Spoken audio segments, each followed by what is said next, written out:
Hi everybody, welcome to another ProPhoto webinar. I am Mark Wallace, and today we have an action-packed hour of light shaping that we're going to be doing for you.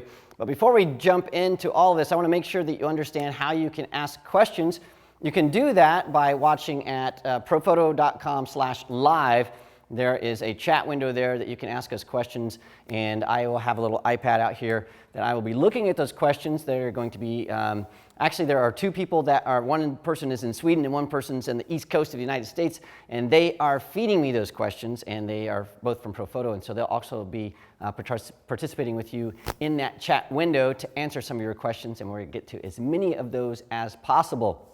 Now, in the past, we have tried to smash a lot of stuff into these webinars, and we've seen a lot of people on Facebook and through email ask us if we could dive a little deeper into light shaping, and so that's what we're going to be doing today.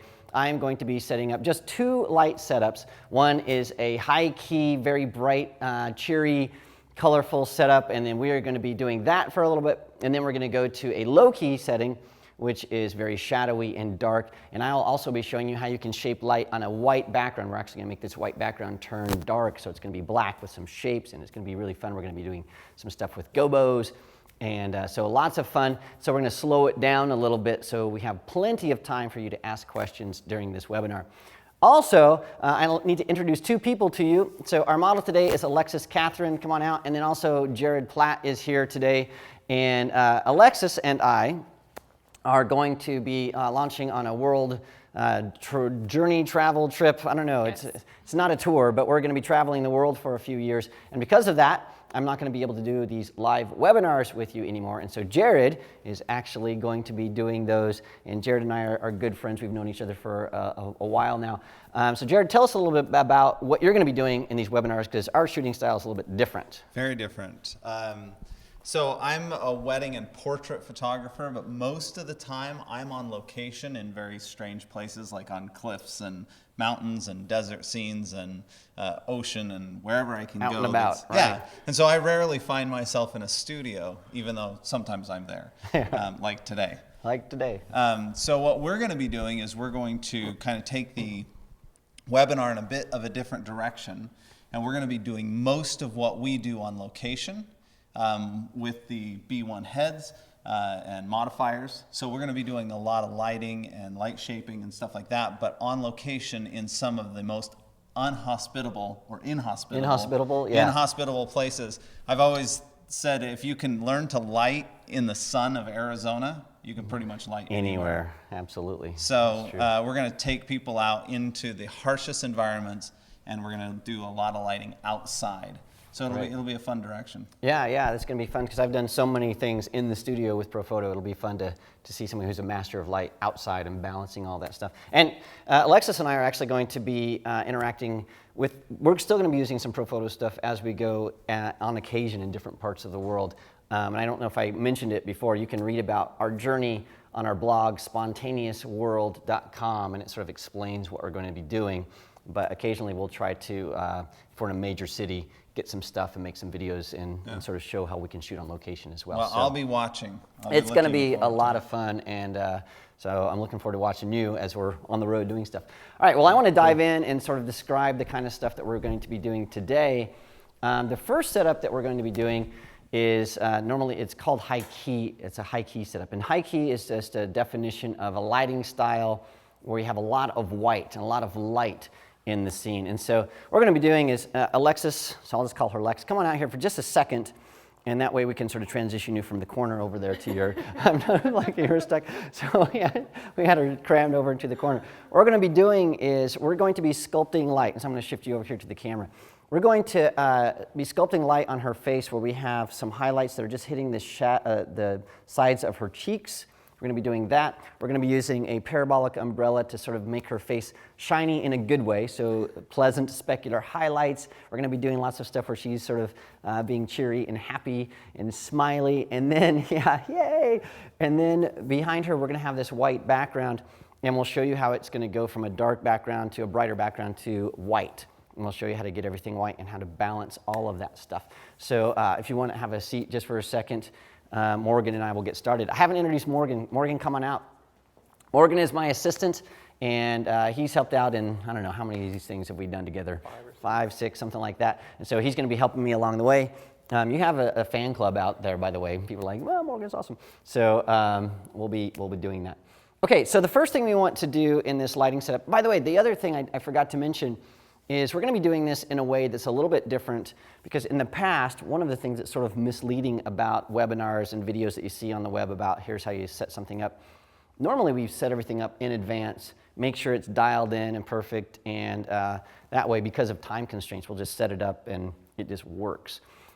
Today, we haven't really set things up in advance. We've got some things preset, but we didn't want to have everything preset so you could really see the process of dialing things in. So you'll see our trial and error and mistakes and everything that goes into a normal photo shoot. So we might have some blunders along the way because that's just how it is in real life. You don't normally just set things up and it works. And so along the way, we're going to make mistakes. That's just part of it. It's not a bad thing to make a mistake. It's how it happens.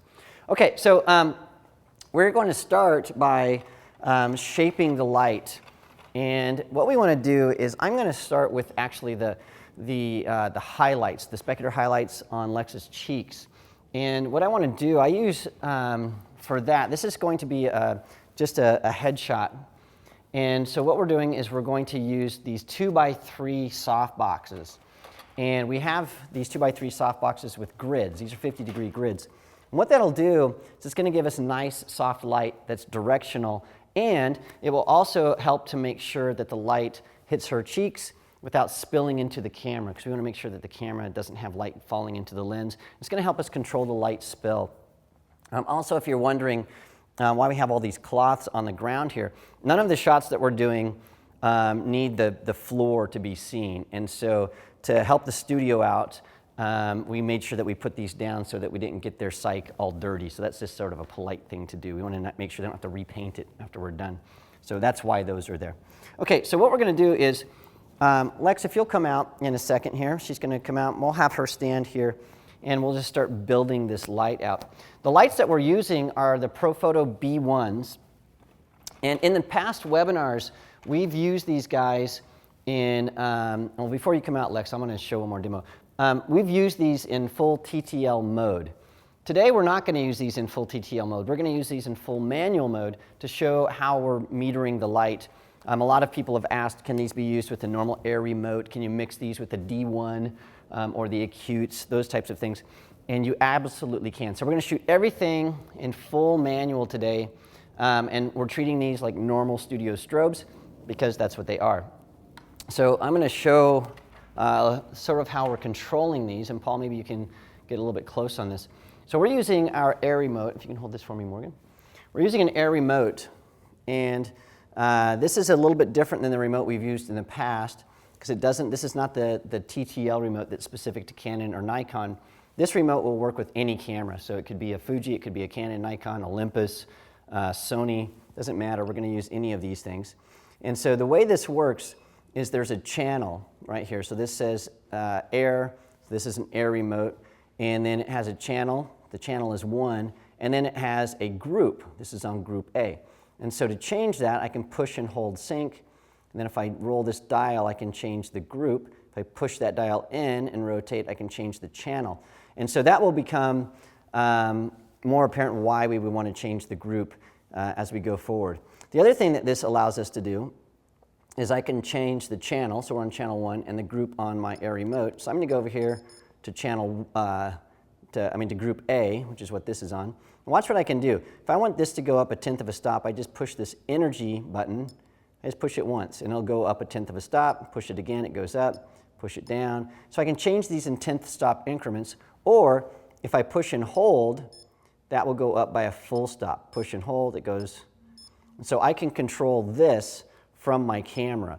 And so I'll be doing that during the webinar today. I'll be changing to different groups to control different lights, and then I will be increasing or decreasing the power from my air remote.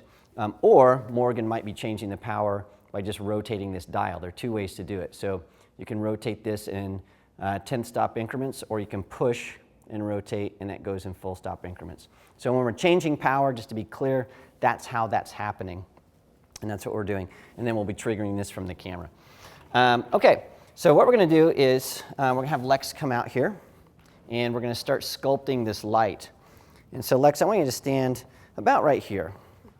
And what we'll do first, actually I'm going to have you step over about a foot this way. There we go, about like that. Yeah. So what we're going to do here is we want these lights back here to be positioned in a way where they're hitting the side of her face and shoulders, and that's going to give us a nice highlight on her face. And once we have that dialed in, then we're going to start building the key light, which is going to be a very large parabolic umbrella, and then we'll see that the background here needs to be brightened up as well, and so we'll show you how to do that. So there's going to be, these are fill lights, we have a key light, and then we have a background light that we'll be using. And we're going to dial these in. We're going to start with these powered to about 6. So the power on the back is 6. Is that one at 6? Yep. Okay. And then what we're doing is I'm just sort of using my eyes to see where this would go. Normally what I would do to really dial this in is I would turn on my modeling light. You see this modeling light is on. And we would have a really dark studio, and I could see exactly where this light is falling.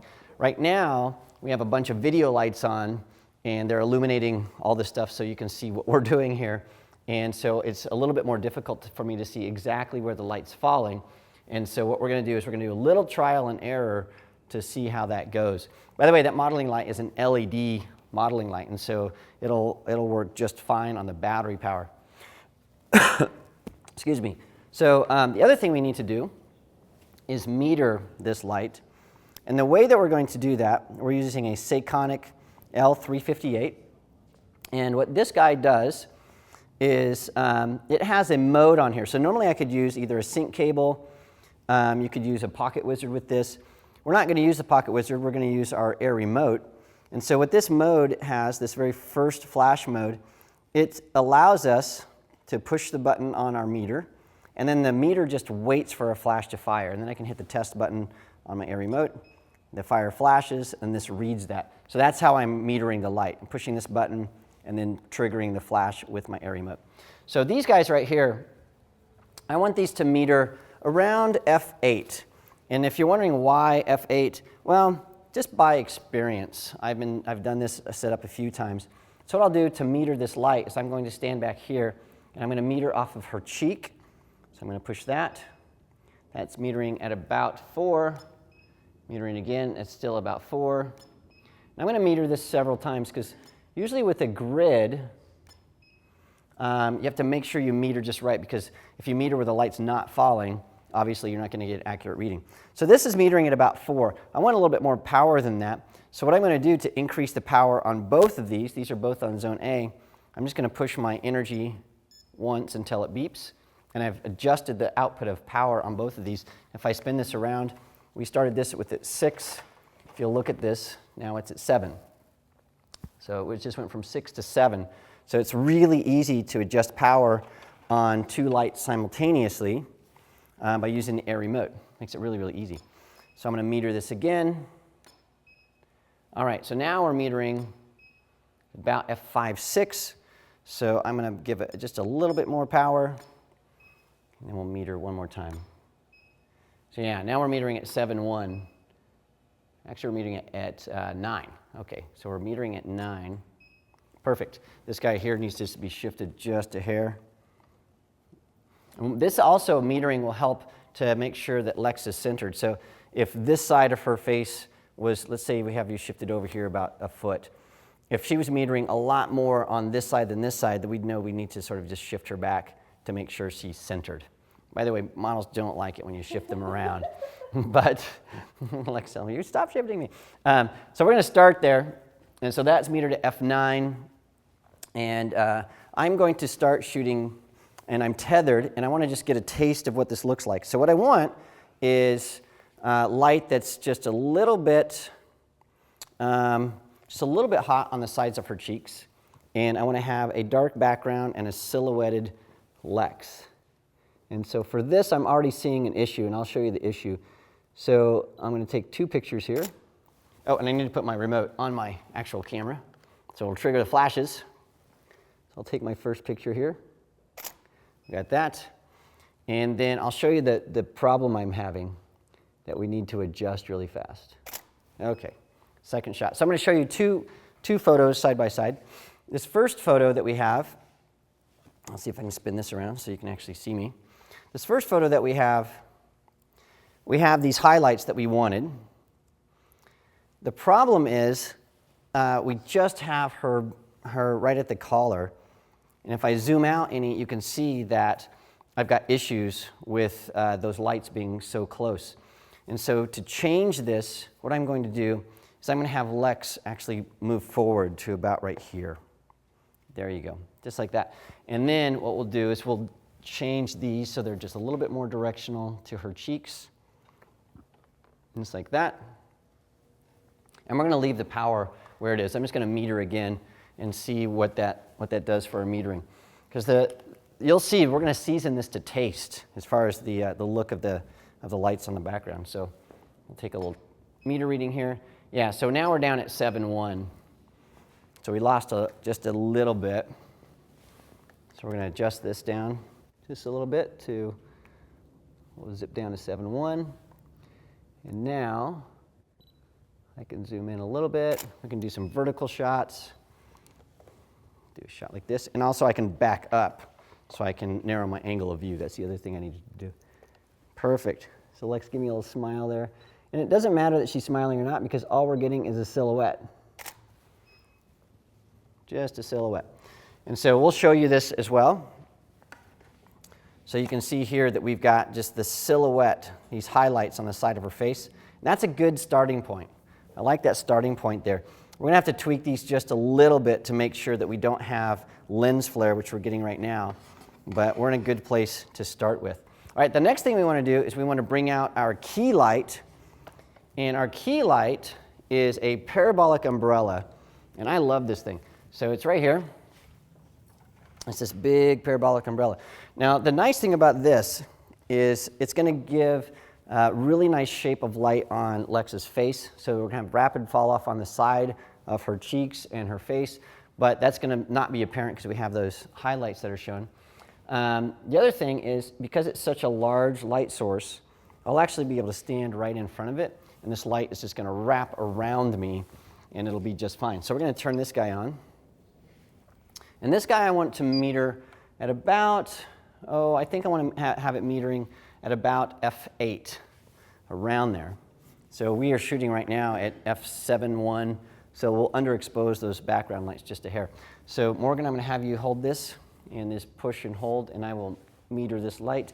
And I need to do this with me in front of the light, because if I do this without me in the front of the light, we're going to get an incorrect reading. So right underneath her chin, there you go. So that's metering at f9. So I think we'll start there. We'll start there at f9. We'll see how we're doing. All right, so Lex is going to be really smiley and happy and fun. And these are happy, smiley, fun photos. Perfect. Okay, now we still have some light shaping to do, but check this out. We're starting to see the happy, smiley shots that we want. You can see that we have, by going to f9, we took these highlights that we were looking at, and they aren't quite as specular. In fact, that's just a nice touch. We still have detail in her cheeks. We got detail here, so it's not just a totally blown out look. And we've got nice specular highlights on her face. Notice we have in her eyes, we've got a nice bright highlight. On her cheeks, we have these nice specular highlights here. On her forehead, her teeth are all shiny and happy. Her lips are all shiny. So we have that sort of shiny, happy look that we want. We still have some issues on the background, though, that we have to fix.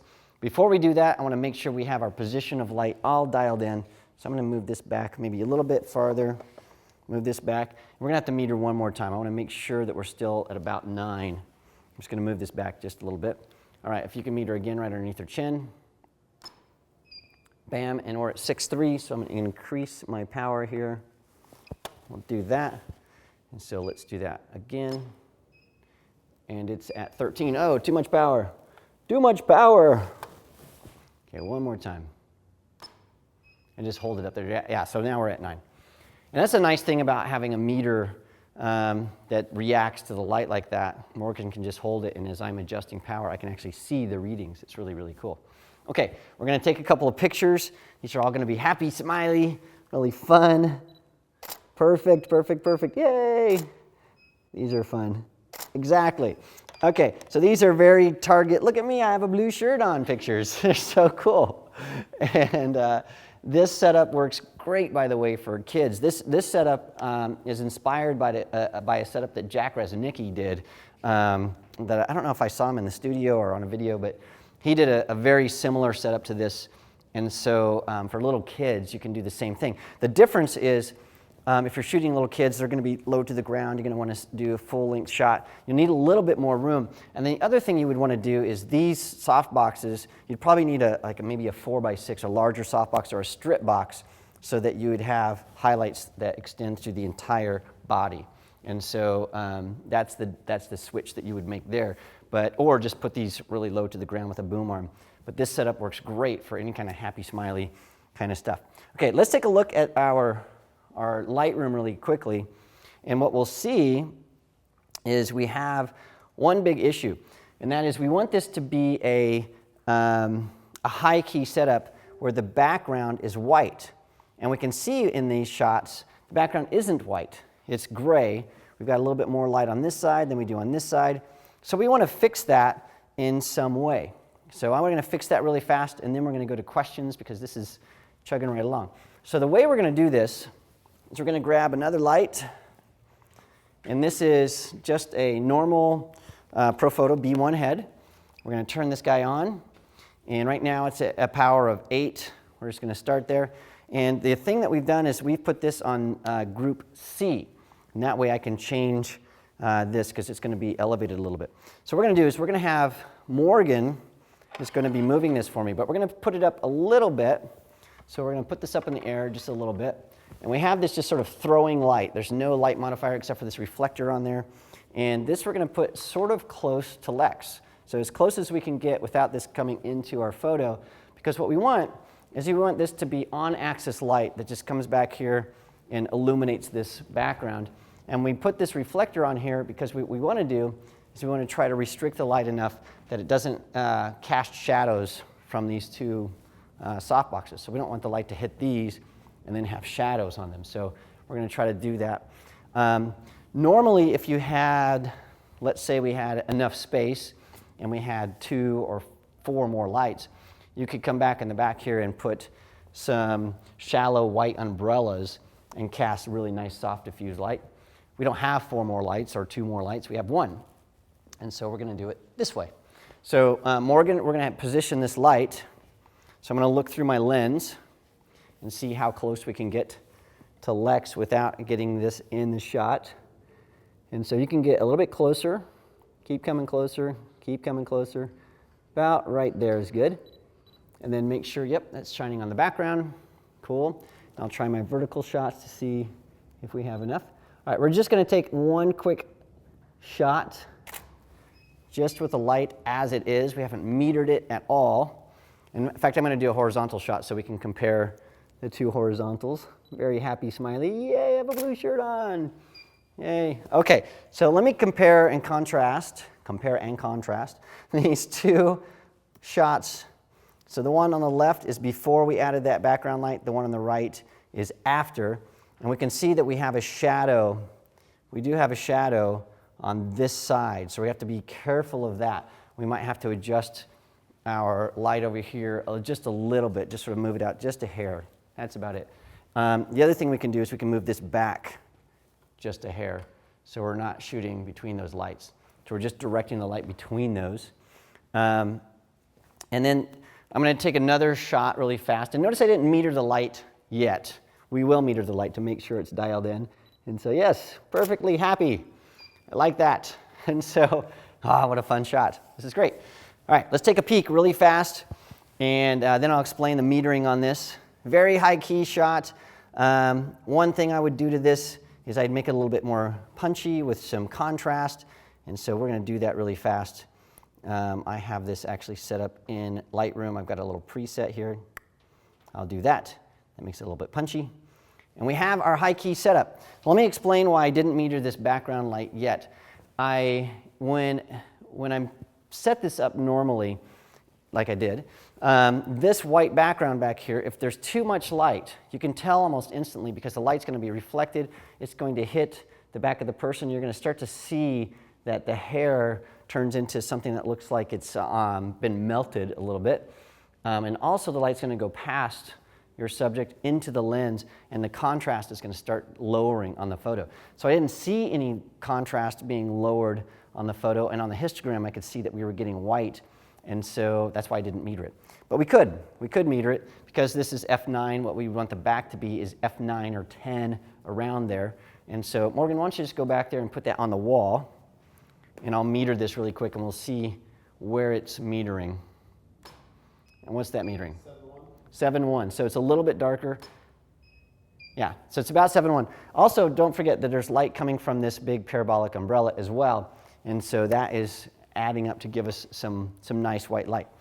And so if we look again at this histogram over here, you can see over here that we are getting not pure white, but pretty nice white light, that's what we want. It looks great. Okay, there's tons of questions coming in. So I want to do those really quickly. So the first question is, how many watt seconds are the B1s? These are all 500 watt second lights. And so all 500 watt seconds, you can do this. I've got some D1s that are 1,000 watt seconds. I've got some acutes that are 2,400 watt seconds. And I've done this similar setup with all of them. I've done it with acutes and D1s. And so you just have to make sure you adjust your light ratios accordingly, so not everything is being blown out. So if I use an acute B2 and meter for 5/6 and throw a B1 and meter like f8 for 2:1 ratio, will the quality of the light be the same on both, given they are on the same mods? Light modifiers, yes. Yeah, so two different light modifier, or same light modifiers on two different lights, they're going to give you the same quality of light. And that's the nice thing about the D1s or the B1s, the same quality of light with similar things. So if we had, let's say we had an acute head in this, and we had a D1 head in this, these would give us the same quality of light, even if one was more than the other. What's the size of the umbrella? So this umbrella here is a deep silver XL. That's what this umbrella is. And I don't know exactly what the size is, but I think it would be a 7-foot umbrella, something like that. But it's the deep silver extra large umbrella. And I'd have to look and see exactly what the dimensions are. So there you have it. Okay, so right now we are halfway through our webinar. I can't believe that. We knew it was going to go fast. So we're going to shoot just a few really fun photos, and then I'm going to jump into Lightroom and show you the tweaks that I did really quickly. Then we're going to trash all this, and we're going to do the next one. So I'm glad we didn't do 4 lighting setups because it would take so long. But yeah, this is such a fun lighting setup. So let's do some, yay, yes. Perfect, just like that, little happy fun, excellent, and this is really close on your face. Give me like a looking like that, there we go, perfect. And then last shot, let's have you looking over there, like, I don't know what's up there, but there we go, good. Good. Okay, so Lex, we'll have you take a break. I'm gonna go into Lightroom very, very quickly, and Morgan, if you can take those guys and sort of tear all that stuff down, and we'll get ready for our next setup. And what I'll do here is I'm going to show you just really fast a couple of things that I would do to these photos. And if you have questions, keep asking them because we have time to answer those questions. So on these shots, there are a couple things that I want to do. I want to make sure that the blue shirt is punchy so we can see the shadows. And I want to make sure that everything else is nice and contrasty. So what I would do here normally, and this you can see that I shot a little bit too wide. I go into my develop module. I would take my vibrance slider up just a hair. That's going to bring in a little bit more color. I want this blue to be a little bit more saturated, so I'm going to go into my saturation I'm going to bring the blues in just a little bit, just to give that a little bit more punch. I could also go in here to my little adjustment, little dot here, and pick that blue, make that a little bit more saturated. When I do that, one of the issues is the reds on the skin become a little bit too saturated. So I'll come in here and I'll take my orange and my reds down just a hair, not very much, just a little bit to sort of fix that. And then the last thing I'm going to do here is I'm going to take my clarity slider and I'm going to punch that up just a bit to accentuate the shadows. That's way too much. Just a little bit, maybe about 15 or so. Then I get a nice punchy image. You can see the before and after. This has just got a little bit more punch to it than this guy, but that helps when you're doing some things like that. One of the things to avoid in Lightroom when you're adjusting your saturations is the reds in skin tones can get out of control very quickly. So make sure that you watch that so you don't have issues. Okay, the next thing we're going to do, let me make sure I don't have any questions because I want to keep going. This next lighting setup always makes people go, So we'll do that. The question is, how long will the B1 battery last? So at full power, you get 220 flashes. In normal conditions like we have now, thousands, just thousands of flashes. So I know Jared was shooting some weddings, and I'll let him tell you about it, but he was able to shoot an entire wedding on a single battery, including the reception. So everything, including the reception. And the nice thing is these batteries are so easy to replace. And so if you're worried about the battery running out, all you have to do with these guys is you just take one of these guys out, put a new one in, and you can test them by, there's a little test button here, and you push that, and it will show you what the power is. So right now we still have full juice on our B1s. Sort of feels like you're loading up your ammo there. Okay, so the next thing we're going to do, and Morgan, I'm going to have you take these soft boxes and we'll just park them somewhere out of the way here. So we're not going to use these anymore. I'll let you get rid of those. We're going to do a light setup that is one of my favorites, and we're only going to use 2 lights for this. And the way this works is we're going to be shaping light on the background first. So we're going to shape this background. We're going to be throwing some light on the background to give us a unique look. And this is going to be a low-key setup. So instead of really bright and fluffy, it's going to be very, very dark and moody. So we're going to be using grids. And so what I've created here, and we'll create a couple of these things, this is called a gobo. And what it is, it's some Rosco Cinefoil. So this is Cinefoil. Think of this as aluminum foil, except for it's really, really thick and it's totally opaque. So it's just this really thick black aluminum foil stuff. And it's made to withstand high heat, and it can do all kinds of things. So hang on to that for a second. We'll maybe do 1 or 2 of these. So what I did is I just took one of these guys, and I took my knife, and I just sliced into it. And I sliced some holes through here. And depending on the shape of these slices, you're going to get totally different looks on the background. So light's going to be shining through this, and it's going to create a shape on the background. So I'm going to put this back on my little grip head here. This is just a normal grip head holding this. And this can be very random.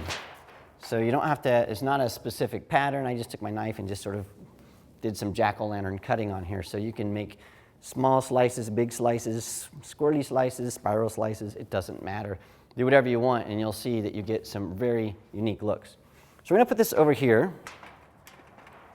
This, by the way, is something that theaters do all the time to create patterns and shapes on backgrounds, so for plays. So what I'm going to do is I'm going to turn on this light, and I've got my modeling light on. And the problem with this is, and Paul, you're going to have to come way over here so that you can show this side.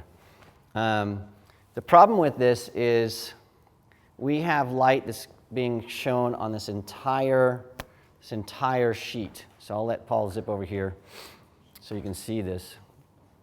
You can actually go in front of the computer, that's fine. So just put that cable right over the computer, that's cool. Yeah, So we have light that's illuminating this entire piece of paper. And the problem with that is we want the light to only go through this area. And so if we did this right now, we've got light spilling on this background. It's not going to work. And so what we need to do is we need to put a nice reflector on here. So when I do that, that is going to restrict the light. But notice, even with this reflector, we have light spilling off the sides of this. We have light over here. And so what I'll do is I'm going to take a 10-degree grid, and I'm going to pop this in here. And now that's restricting the light to go just through that shape right there. Okay, so what we're going to do now is I am going to take a test photo. And on this, metering is almost worthless because the light is so highly shaped that the light meter can't really catch any of that stuff. And so to explain this, I'm going to first take a photo with no flash at all, just to illustrate what's happening. So we have a white background, totally white background, but we're not going to throw any light on that background. So no flash, no light. This is at f9, ISO 100, and I am at a shutter speed of 160. And so I'm just going to take a photo of the background. Click. Now this is key for you to understand this. So when we look at the photo of that background, this is what we get. Totally black background. There is no light hitting the background. And that is important because when you see this next photo, and we're going to have to play with it, it's important to understand that the shape that we're creating is from the light. And so we'll do another shot really fast here. Let me focus on something a little bit closer up here. There we go. Okay, and I think I have, yeah, sorry, I didn't turn off my other flashes. So can you turn off all the other flashes? Make sure they are all turned off but that one. When you have every flash in the studio going off, it doesn't quite work out. So they're all off? Okay. So do the same thing. Perfect. All right, so that guy there, let's crank that up to to full power. And what we're doing here is we're sort of guessing where this light is going. There we go. Now we're starting to see it. Okay, one more shot here. Perfect. Okay, now I want to show you what we're getting on the background here. All right, Matt, let's see if we can show this pattern of light. So this is what we've created on the background. We've created this really interesting pattern, and we can change that pattern by changing how our light is hitting that. So that's a very long pattern. If we go this way, we can make that pattern a little bit more circular. So we're just changing how the light's going through that gobo there.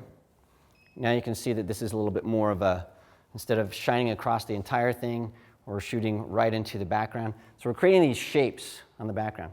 So the next thing we need to do is center that and sort of put that where we need it to be. So Lex is going to come out here in just a second. And once she's here, then what we can do is we can start putting the background light in relationship to where she is. So Lex, are you able to come out? Yes, okay, there you are. I think she disappeared. So, where are you? All right, well, let's have you stand right here. Because right now we're sort of lost in space. I don't know exactly where that pattern is in relationship to where Lex will be. And so what we're going to do is we're going to take a photo of Lex really fast. And what she will be is totally in silhouette. Yeah, she'll be a silhouette. Okay, now we can see when this shows up where we need to change the position of our background shape. And so what we'll do is we're going to go over here. We see that the shape is down and to the left. We'll move this. Let's move this a little bit this way. Lex, we're going to have you move over this way just a hair. And we're going to start dialing in where this needs to be. So we're just worrying about the background. That's all we're doing, is just the background. Perfect. Do that. Perfect. Lex, take a half step that way. Perfect. Just like that. And then, Morgan, I want you to raise the flag and the lamp equally about 6 inches. Yeah. This is so much fun. And depending on how you've sliced out the little pattern on the foil, you're going to get totally different looks. Totally different looks. Excellent. Perfect. So now we have this thing.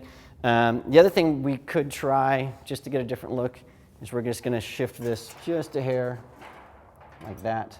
It'll go through as a different direction. So, by the way, this will not work without a grid. It doesn't work without a grid. The shapes that we're seeing on this background here, these little lines that show up, those come from the grid. And if we took the grid out, let's take the grid out just for a second. Just pop it out. I'll take another shot. And you'll see that so much light goes through that we just totally lose all of it. Although this is sort of a cool look. We've got some stuff spilling on Lex. It's something to play with. Something that looks like sort of lost in space. Lost in space. It's really sort of cool. So let's put the grid back in. The next thing we want to do, though, is we want to look and see if there are any questions before I just go steamrolling through this. Let me just check really fast. Okay, still no questions. Ask questions. We have plenty of time for questions. What we're going to do now, and I'm going to take one more shot here, Lex, of you, and let's have you turn a little bit like there's going to be, there you go. Perfect, just like that. And what we're going to do is we're going to start setting this. So you can see we have this, this profile shot, and I want you to see this image. So you can see that we have two different zones of light. We have the light on the background, and Lex is in silhouette. And so what we can do now is we can use a grid. We can illuminate Lex separately from the background, and so we have total control over the light on the front and light on the back. So for that background to light up the way we wanted, we were shooting an aperture value of 5. And so that's what we want our key light to meter. So we're going to get one of these guys right here, and then actually we'll use this one. Let's put this guy on here. Yep. So we're doing essentially the exact same thing. We're taking another B1. We're going to turn that on, and we'll make sure this is on channel B. I'm in group B. Is that one? Can you verify it's on group A? And we're just going to light from the opposite side, and we're going to light using, again, a standard head. One of the things that I think is interesting, a lot of people tend to think that that hard light is bad light and soft light is good light. That's not necessarily the case. You can get some great shots using just hard light for portraits. I'm a big fan of hard light for portraits, especially if it's black and white. So have a 10-degree grid on standby, but what we're going to do here is we're going to maybe turn this down a little bit so it's not quite blinding you. Sorry. Tell me when it doesn't hurt. Better. Better about that? Okay. I just turned my modeling light down so we're not frying Lex. I'm going to put this up about like this. Very directional light. What we're going to see here with the light like it is, it's going to spill on the background and ruin everything that we did. So Morgan, let's meter this. And we want this to meter. We're going to adjust this until we have this dialed in to, what did we say, 5? Yeah, F5. So what is that? So that is, oh, let's try it one more time. I don't think that actually fired. There we go. And we're getting nothing. So did you push the button on the side first? Yeah? So we know we're getting some juice there. It's still saying it's underexposed. 1.0 for a second. Yeah, so let me just check to make sure that we don't have something in the memory or something messed up. Let's try it one more time. And now what does it read? Still EU? This is 1.0 for a second. Okay. And is that firing? It is firing? Okay. Let me just check and see if there's a... So what the reading we're getting on here is EU, which is underexposed, not European Union. So we know we're getting light. Yeah, so it is just very, very low light. And so we'll just increase this power, which, aha. There we go. Make sure that's firing. There we go. Try it one more time. Boom. Yeah, and for one reason or another. Mark, Yeah, I don't think that's what it is, but let me just try. We'll try your theory, Matt. So we're getting some weird, wacky meter reading here. Yeah, 16. Yeah, so that's what it was. We had a pre-flash or something going on. All right, so that's 16. That's way, way, way too much light. So we're going to take this down. So let's meter it one more time because we need to be at 5. 5, 6. Yeah, and you just leave it there so I can, just underneath her chin. And now we're at 4.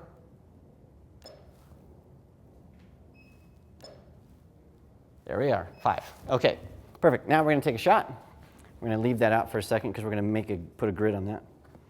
So this is without the grid. And what we'll see here is it's not too bad. It's not a bad shot. But what we're getting is on the background, we're losing a lot of what we had before because the light is just flying everywhere. So go ahead and put that 10% grid on there, 10-degree grid. Doing my accounting this morning, 10% grid. And then we'll take another shot here. And you'll see how that grid radically controls that light. So now we have just light on Lex. You can compare that with the shot that we did before. See on the left-hand side we had lots of light, and this side we don't. We really are controlling that. And now that we have that dialed in, we can start playing with this light and getting some stuff. So by the way, we have a couple questions here. Is the distance from the cinefoil to the flash head important? Yeah. So this question here, how far away does this have to be? That is very important. So I don't know who asked that, but that's really, really important. What we'll do is maybe we'll zoom this in and out here in a second so you can see. But yeah, that's really important to make sure that it's close enough that only the light from the flash is falling on the cinefoil and nothing else.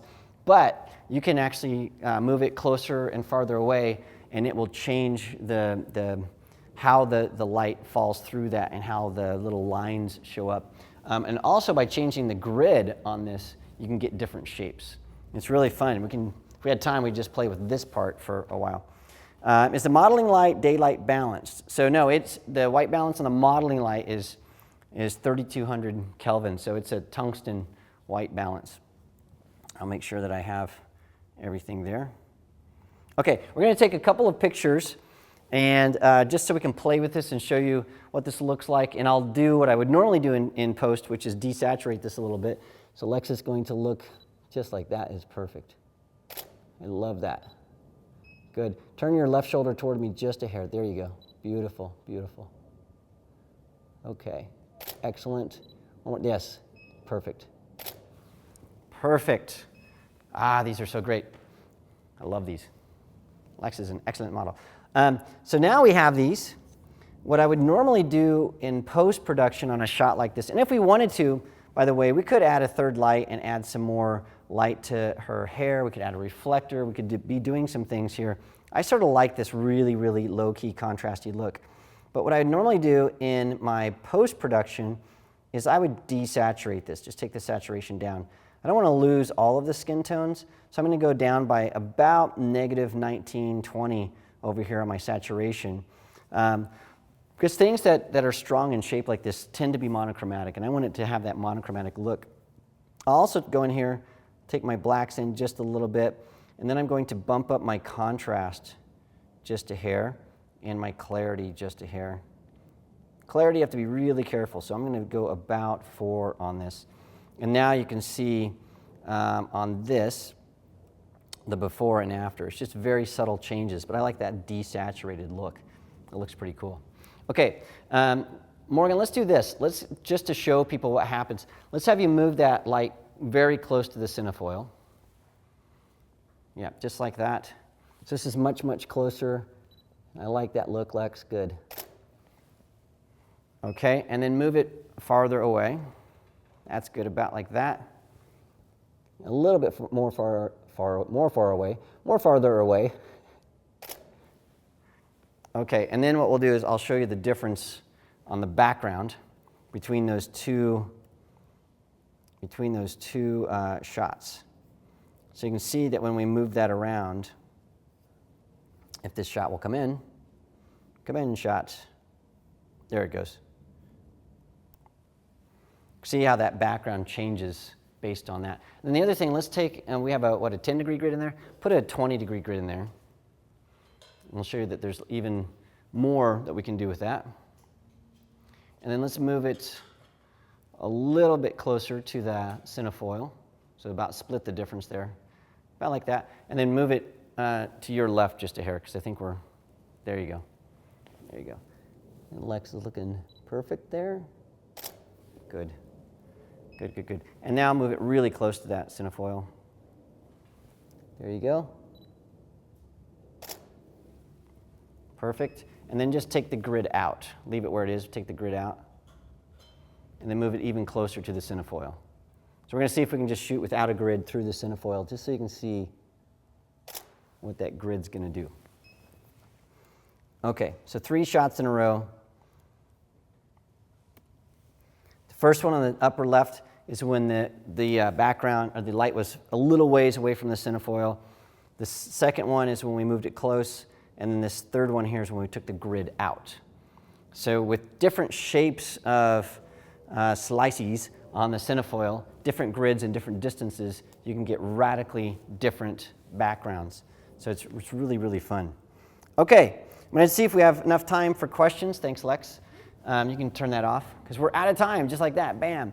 We're almost out of time. So let's see. Does the model glow when flash pops up? Does it mess white balance when we shoot at low power? So does the modeling light glow when the flash goes? And does it mess with the white balance when we shoot at low power? So no, the modeling light is not powerful enough to influence the image in any way. So the modeling light doesn't have to be turned on or off to make sure that your white balance is correct. It doesn't impact it at all. No matter what ProPhoto head you have, that modeling light is not going to mess up your stuff. Okay, your white balance. What is the best first collapsible ProPhoto reflector to own for studio work, and what size is it? So I think the question is, if you're going to get one of those, and do we have the reflector that expands and collapses? We have one of those guys. We might have one here. I don't know if we have one. But anyway, the silver and white reflector. There are black subtraction panels. There are several different collapsible reflectors that ProPhoto just announced a few months ago. In my opinion, I would get the large.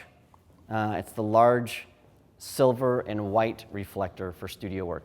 And the reason for that is silver and white give you a lot of control over the specular highlights in your image. So normally you want to have nice white reflection so you don't have something that's really specular.